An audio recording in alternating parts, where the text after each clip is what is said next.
Hey church family, wanted to bring you the word from the Word today, and I've been continuing to study in Judges as we're looking at wrapping up this series in the next few weeks. And it's in some ways it's a very discouraging book because it shows us how society can quickly fall apart, but it's also illuminating. It allows us to find that the solution is found in a repeated line in that book. It occurs over and over again. As a matter of fact, it talks about in the very last line, in those days Israel had no king, and everyone did what was right in their own eyes. And I want to put before you this thought that we often let other things rule in our lives. We only have one God and one King. It's the Lord God, manifest in the person of Jesus Christ, our King. And it's only in Him, when we listen to Him, when we follow His principles, when we emulate His character, that's the only time that we're going to find peace. It's the only time we're going to find what's right. It's too often that we think we know what's best. We see that all the time.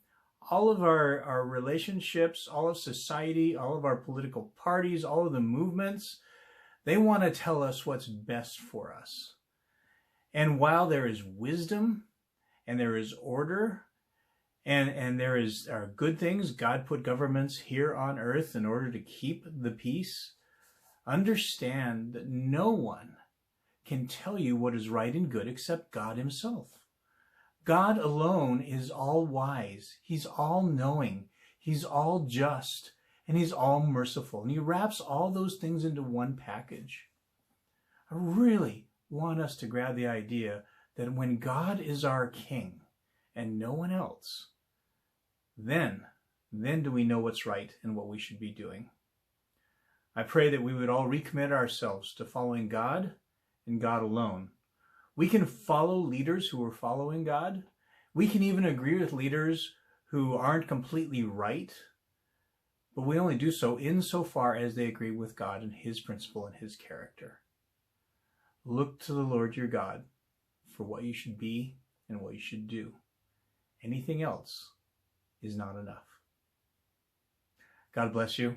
I hope you have a great day. Don't forget, this coming Sunday, we're at 5:30 outside yet again in the parking lot for services.